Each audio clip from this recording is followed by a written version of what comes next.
Football is supposed to make sense. 90 minutes, two teams, a winner, a loser, and a reason for all of it. That's the deal. That's why we watch. But every so often, on the biggest stage the sport has, the World Cup, something happens that simply refuses to add up. A goal that might never have been a goal. A genius who vanished when the world needed him most. A trophy that disappeared. Twice. These are 6 World Cup moments that decades later, the experts still cannot explain. Stay until the end, because the last one was never really solved at all. Number 6. The goal that may not exist. Wembley, the 1966 final. England against West Germany, level, deep into extra time, the whole thing balanced on a knife edge. Jeff Hurst turns and smashes it. The ball cracks off the underside of the crossbar, slams straight down, and bounces back out. Did it cross the line? The Swiss referee doesn't know, so he turns to a linesman from Azerbaijan who speaks not a word of English, and that linesman simply nods. Goal. England go on to win the World Cup off the back of it. 30 years later, scientists at Oxford ran the numbers frame by frame and concluded the ball was never fully over the line. By inches, the most famous goal in English history might not have been a goal at all. And the linesman, Tofik Bahramov, went home to the Soviet Union a hero. They named a national stadium after him, and the story goes that years later, on his deathbed, when someone finally asked how he could possibly have been so certain it was a goal, he gave a single word as his answer. Stalingrad, a grudge from a war he never forgot, deciding the destiny of a World Cup final. Number 5. The team that played out the unthinkable. Spain, 1982. The final game of the group. West Germany versus Austria. And here's the maths everyone in the stadium already knew. If West Germany won by 1 or 2 goals, both teams would go through, and Algeria, who had just beaten West Germany days earlier, would be knocked out. West Germany scored after 10 minutes, and then, for 80 minutes, nothing happened.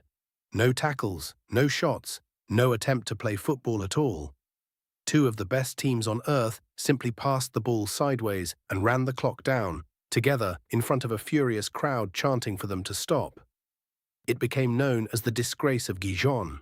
On German television, the commentator was so disgusted he begged his own viewers to switch their sets off. In the stands, fans waved banknotes at the players and screamed that the game had been bought. No money ever changed hands that anyone could prove. No deal was ever found. The players just looked at the table, understood each other perfectly, and arranged the result without a single word being spoken between them. FIFA were so shaken that they changed the rules of every World Cup that followed. And to this day, no one can explain how an entire stadium watched a fix unfold in plain sight, and not one person on earth could do a thing to stop it. Number 4. The disappearing trophy. The original World Cup trophy, the Jules Rimet, was solid gold, and it had a habit of going missing.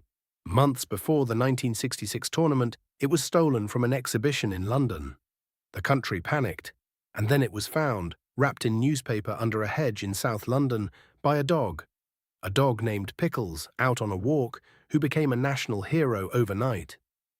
The police were so desperate they questioned the dog's own owner as a suspect.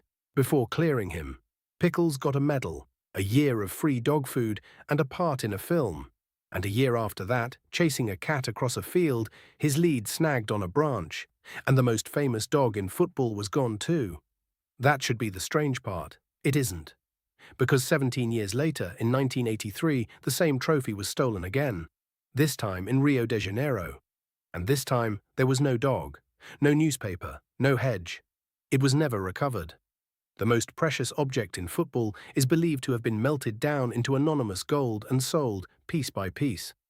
The greatest prize in the sport, and we genuinely do not know where it is. Number 3. The genius who said no. Johan Cruyff, the most gifted footballer of his generation, the man who bent the game around himself, and at the peak of his powers, in 1974 he dragged the Netherlands to the World Cup final almost single-handedly. 4 years later, the next World Cup arrives, and Cruyff simply refuses to go. For decades, the world assumed it was politics, a protest against the military dictatorship hosting the tournament in Argentina. It made sense. It fit. Everyone repeated it. It was wrong.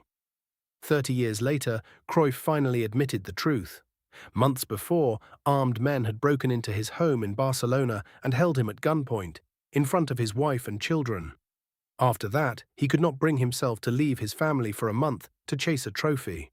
The greatest player alive walked away from the World Cup and let the entire world believe the wrong reason for 30 years. Number 2.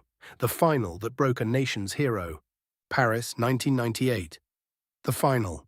Brazil, the favourites, with Ronaldo, the best striker on the planet, 21 years old, unplayable, about to announce himself to history. And then, hours before kickoff, something happened in that hotel room that nobody has ever fully explained. Ronaldo suffered some kind of convulsion, a fit. His teammates were terrified. The first team sheet handed in did not have his name on it at all. And then, minutes before the game, it did. Ronaldo walked out onto the pitch for the biggest match of his life, looking like a ghost, there but not there. Brazil were dismantled, 3-0.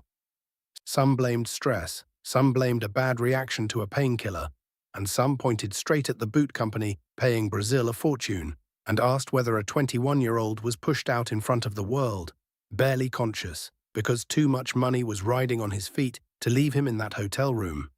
Brazil's own Congress launched an inquiry into it. They questioned everyone. They settled nothing. To this day, no one agrees on what happened to him, why he played, or who made that decision. A nation's golden boy switched off at the exact moment the lights were brightest, and nobody will say why. And number 1. The 4 seconds that ended a career. Berlin 2006, the final, France against Italy, extra time, and Zinedine Zidane, a legend in the last match he would ever play, walks away from Marco Materazzi. Then he stops, he turns, and he drives his head into Materazzi's chest. Red card. Gone. France lose on penalties, and the greatest player of his era ends his entire career walking past the trophy without looking at it. But here's the part that was never settled. What did Materazzi actually say to him? The world was so desperate to know that newspapers hired professional lip readers to study the footage frame by frame. They came back swearing it was an insult about Zidane's sister. Materazzi admitted he'd said something, but spent years denying the very worst versions of it. FIFA investigated and punished them both. And still, the words that detonated the most shocking moment in World Cup history exist only between two men. And in nearly 20 years, they have never once agreed on what they were. 6 moments, 6 things that should make sense and don't. A goal measured in inches no one can agree on. A fix nobody could prove. A trophy lost to thin air. A legend's secret. A hero switched off. And 4 seconds we'll argue about forever. Football is supposed to make sense. These 6 never will. So which one gets you the most? The goal that maybe wasn't? Or the trophy that's still out there somewhere, melted down, gone? Tell me below. Subscribe because there is a part 2, and some of those are even stranger than these.